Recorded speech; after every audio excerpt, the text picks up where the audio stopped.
Have you ever noticed this? You are going about your day. Nothing major happened. No big argument, no obvious trigger. But suddenly, there it is. A heaviness in your chest. A quiet pain you can't quite name. Maybe your eyes feel a little warmer than they should.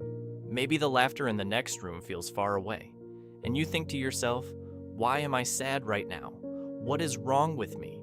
This experience is far more common than most people realize. So today, we want to explore what might actually be happening beneath the surface. Why so many people seem to feel sadness more easily than they expect, and what you can do when that quiet weight starts to settle in. But before we continue, we want to say something important, and we mean this sincerely. If you are someone who cries easily, feels deeply, or finds yourself overwhelmed by emotions that seem disproportionate to the moment, you are not weak. You are not broken. You are not too much. You are human. And this experience, as disorienting as it can be, often has very real, very understandable roots. Our goal today is simple: to help you understand what is really happening, to normalize the experience, and to remind you that you do not have to carry it alone. So let's begin. A note from Pocket Psychology. We genuinely believe this is something that a tremendous number of people struggle with, far more than ever speak up about. Sadness that feels unexplained or disproportionate is one of the most quietly shared human experiences, and yet, so many people suffer through it in silence, assuming something is uniquely wrong with them. It is not. And the most important thing we can tell you is this: there is help out there.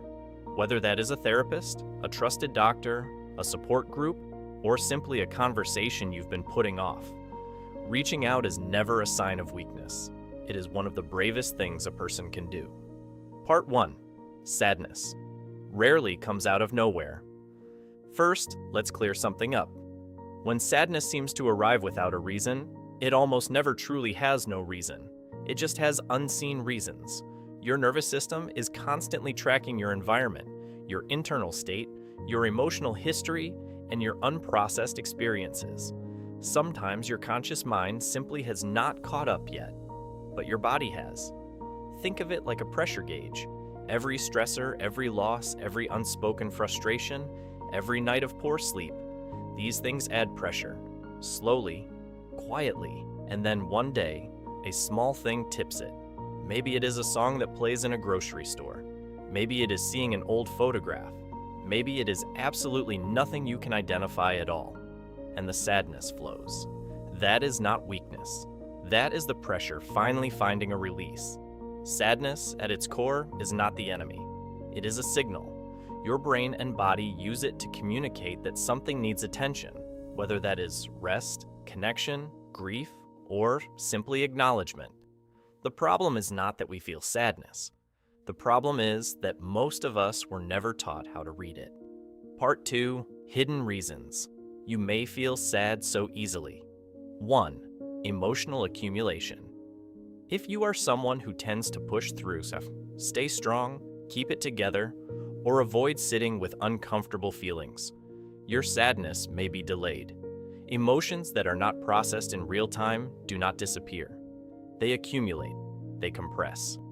And then, when your defenses are down, when you are tired or alone or finally quiet, they surface. Not because something is wrong with you, but because your system is finally safe enough to let it out. This is especially common in people who grew up in environments where expressing sadness was discouraged. If you learned early on that crying was a sign of weakness, or that you had to be strong for others, you may have spent years developing a very effective emotional dam. The thing about dams, though, is that they were never designed to hold forever. 2. Nervous system, sensitivity. Some people simply have more sensitive nervous systems than others. This is not a flaw. It is a neurological reality. Highly sensitive people, sometimes called HSPs, process emotional and sensory information more deeply than average. They notice subtleties others miss. They feel things more intensely. And while this comes with genuine gifts, it also means that sadness can come faster, linger longer, and feel bigger.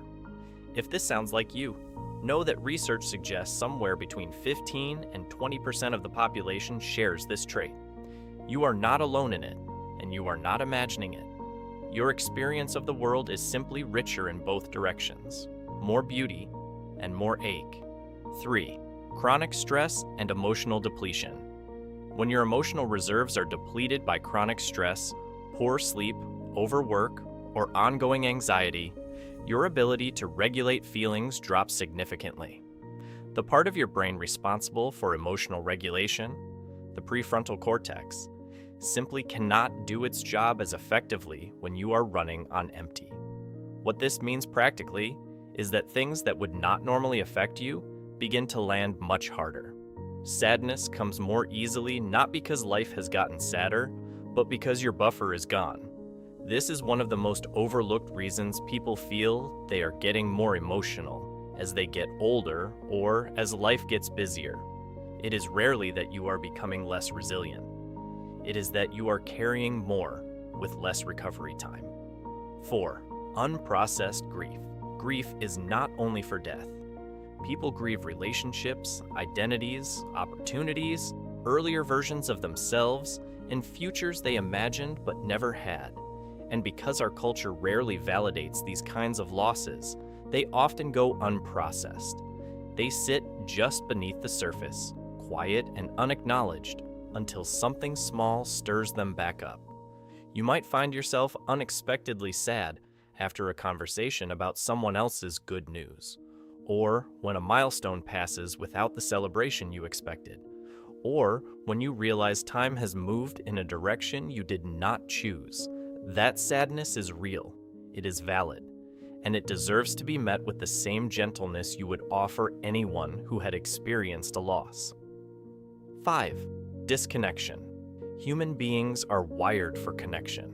We are not designed to do life in isolation, and yet modern life has made genuine, sustained connection increasingly rare. Loneliness, which researchers now describe as a public health crisis, activates many of the same neural pathways as physical pain. Feeling unseen, misunderstood, or simply alone in a crowd can trigger a deep and quiet sadness that has nothing to do with external circumstances and everything to do with unmet human need. Part 3. What unexplained sadness feels like in the body.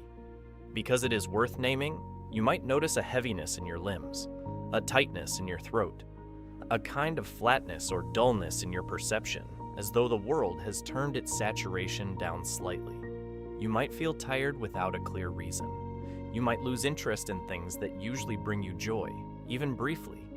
You might find that small kindnesses from others make you want to cry, not out of distress, but because something inside you is quietly relieved to be seen. These are not signs of weakness or instability. They are the body's honest language. Learning to recognize them is the first step toward responding with care instead of confusion or shame. Part 4. What to do when the sadness comes. Let's talk about what actually helps, not bypassing the feeling, not fighting it, but meeting it. Strategy 1. Name it. Try saying to yourself quietly or out loud, "I am feeling sad right now." That is it. No analysis required. Labeling an emotion, even simply, activates the brain's regulatory systems and shifts you out of pure reactivity. It sounds almost too simple to matter. It matters more than you might think. Strategy 2. Check what your body needs. Before you try to understand the sadness intellectually, ask yourself a few physical questions. Am I rested? Have I eaten? Have I had water? Have I been outside today? Have I had any physical contact, even just a hug, a hand on a shoulder? The body's needs and emotional experience are not separate systems. Tending to one often softens the other. Strategy 3. Allow it a time and place. You do not have to be sad in public if that does not feel right, but you also should not spend all day fighting it. Give the feeling a container. Tell yourself, "I will sit with this for 10 minutes. I will let myself feel it fully, and then I will gently move on." Emotions almost always soften when they are allowed space rather than resistance. What we fight tends to persist. What we allow tends to pass. Strategy 4. Reach toward connection. This one can be the hardest, especially when sadness makes you want to withdraw. But even a small gesture toward connection, a text to a friend, a call to someone who feels safe, a moment of honesty with someone you trust, can interrupt the isolation that sadness feeds on. You do not have to explain everything. You can simply say, "I'm having a hard day. I just wanted to reach out." That is enough. When to pay closer attention. Occasional waves of unexplained sadness are part of being human, but please do consider reaching out for additional support if you notice sadness that lingers for weeks without lifting. A loss of interest in nearly everything you used to enjoy, difficulty functioning at work, in relationships, or in daily life, feelings of hopelessness or worthlessness, or thoughts of harming yourself. These can be signs of depression, which is not a character flaw or a personal failure. It is a medical condition, and it responds to treatment. Therapy, medication, lifestyle changes, and community support have helped millions of people find their way back to themselves. The help exists, it is real, and you deserve access to it. Closing. If you have ever found yourself crying without quite knowing why, or carrying a sadness you could not explain, or wondering whether you are simply too sensitive for this world, we want you to hear this clearly. You are not too much. You are not broken. You are someone with a nervous system that is doing its best to communicate something real. And the fact that you are here, asking these questions, trying to understand yourself more honestly, that matters.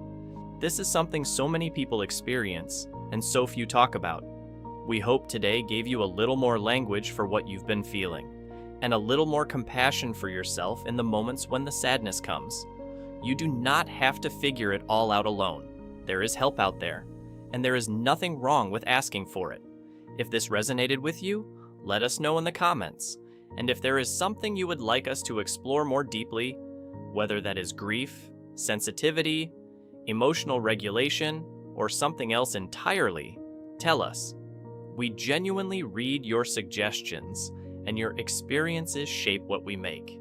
Thank you for being here, and until next time, take care of yourself.